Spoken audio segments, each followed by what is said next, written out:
2020 completely ripped up the rulebook in terms of trends, and in 2021 we can learn a lot from what happened in 2020.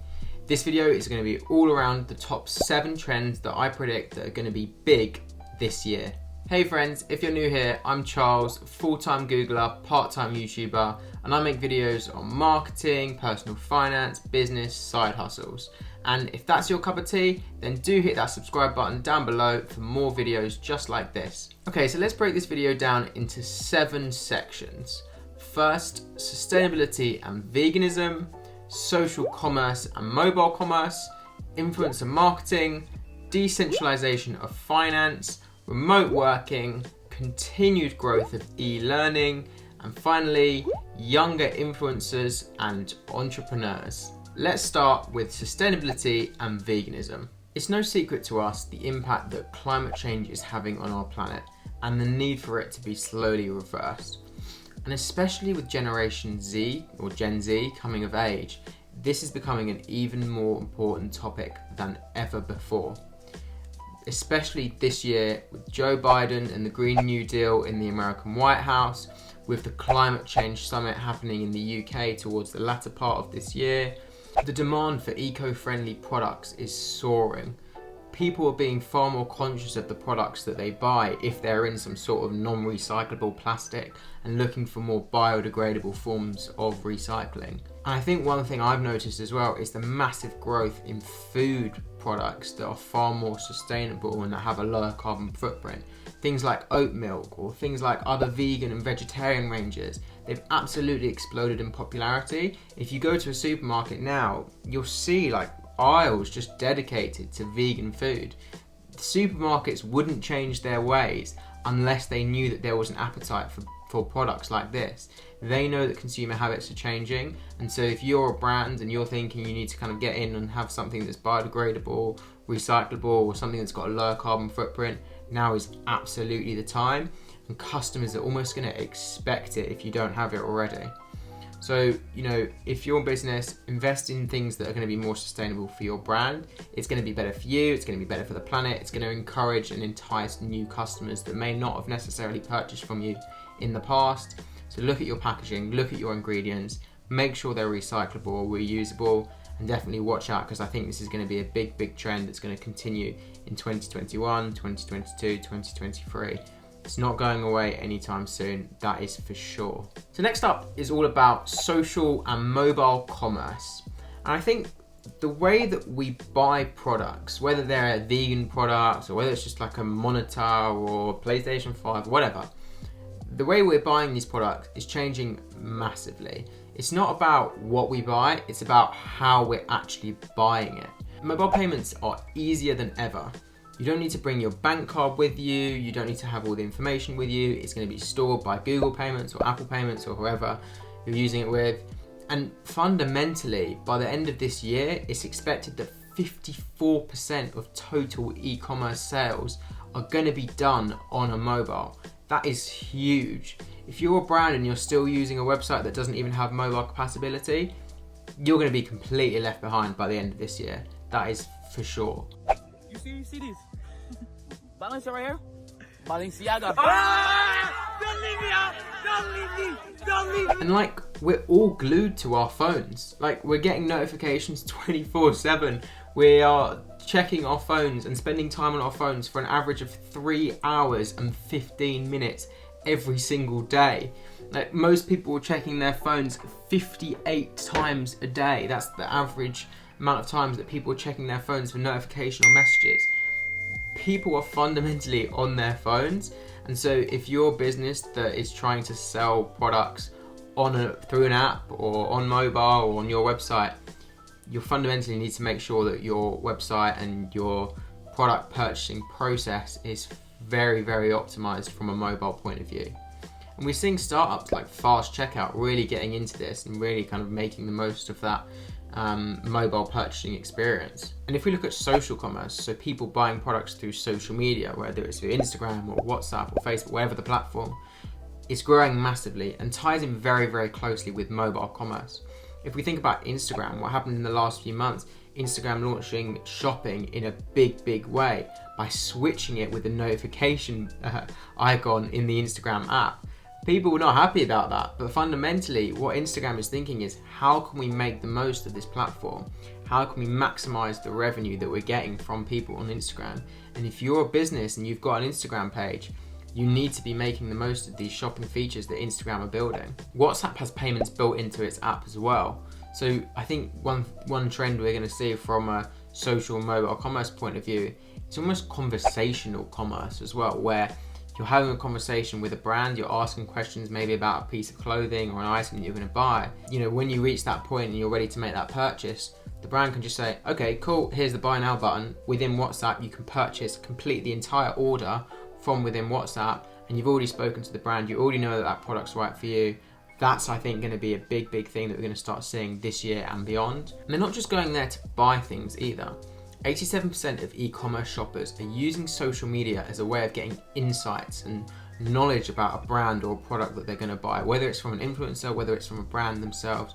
They're going there to learn more about your product. And then fundamentally, when they get to that point where they have all the information, they're ready to purchase, the ability to then purchase on their phone, on a social media platform, is going to be more important and more direct than ever before. And technologies like 5G are only going to accelerate trends in mobile commerce and social commerce even further by making it lag-free, by making it quick, by making it very seamless to just view that picture and get that information and buy that product. So the next trend I think that is going to be a continued growth engine in 2021 that ties in very nicely with social media is the continued rise of influencer marketing.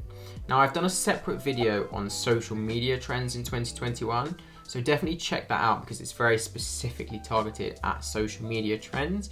But I think from a business perspective, influencers are going to be a massive growth engine in 2021. And I think, to briefly surmise what I talk about in the social media trends video, the concept of influencer equity is also going to be quite an interesting one. So if you are a founder of a startup and you only have a small team, instead of being able to pay an influencer thousands of pounds, actually being able to offer them some money and some equity is a very interesting concept. It's something I think we're going to see grow even more this year. And fundamentally, influencers are a question of trust. Consumers trust influencers far more when they're buying a product.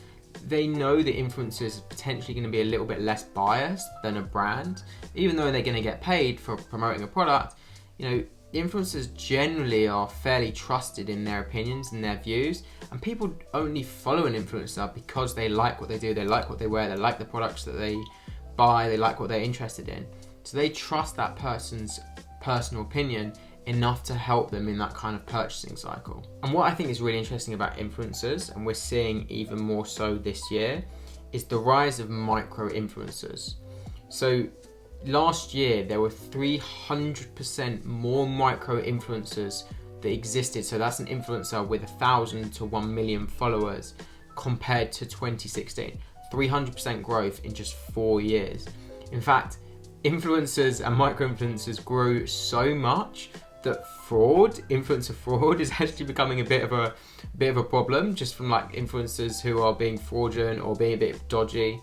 So I think what's really important here is that having a good relationship as a brand with an influencer is super important, but fundamentally you want to use influencers as your kind of growth engine. The market size for influencers last year was $9.7 billion. That is how big influencers are. So if that doesn't persuade you, I don't know what will. So the next trend I could probably explain in about 3, 4, 5 different videos, but I'll try and keep it short as I can for this video. So the next trend is all about the decentralization of finance and financial systems. So I think one thing that was really interesting to see last year was we're not necessarily buying from stores anymore, we're buying online. A lot of what we're doing is being purchased on a debit or a credit card, not necessarily through cash. And I think one big trend that we're going to see is this beginning of a decentralization of financial systems. What do I mean by that? I mean things like Bitcoin and other cryptocurrencies seen a little bit more seriously than they have done. And why do I think that? Well, we're starting to see institutional investors, so big players in the market, taking Bitcoin seriously, investing in Bitcoin, owning Bitcoins themselves. And I think it may not necessarily be Bitcoin that is the kind of digital currency that replaces every financial system, but even countries are considering adopting some form of digital currencies in their country. And if you look at younger generations who have got non-traditional banks and are already starting to invest in things like cryptocurrency, it's only a matter of time before governments and before financial institutions are going to have to take cryptocurrency seriously, and they already are starting to do just that. One thing's for sure, cryptocurrency is growing exponentially, and there is now 5,000 different cryptocurrencies that exist. Some are going to be great for some things, some are going to be great for other things, some are going to succeed, some are going to fail. The key thing though is it's not just Bitcoin you want to worry about. The investors are getting in on this, countries are getting in on this. It's going to be a really big trend in 2021 and beyond. Fundamentally, I think the only thing we need to be concerned about is potential kind of regulatory issues that we've already seen with XRP being investigated by the SEC in 2020. So I think watch out for this in 2021. But overall, I think we're going to see a big growth in cryptocurrencies and a big trend towards the decentralization of what we would define a modern financial system to be. So the next trend is all about remote working. And if you, like me, have been working from home for the last, 6, 7, 8 months now, I think remote working is not necessarily going anywhere. Many of us have worked from home this year. Many of us have got used to working from home and the perks and sometimes not good things that brings. But fundamentally, I think there's been a bit of an irreversible shift in how we work. And I think we've all had our fair share of Zoom over the past year and all the benefits and downsides that brings. But I think huge office buildings and the kind of conventional 9 to 5 commute Monday to Friday could kind of be a thing of the past. I think some companies will definitely go back to that, but I think the world has kind of woken up and really been shifted really quickly in finding that actual digital working is entirely possible.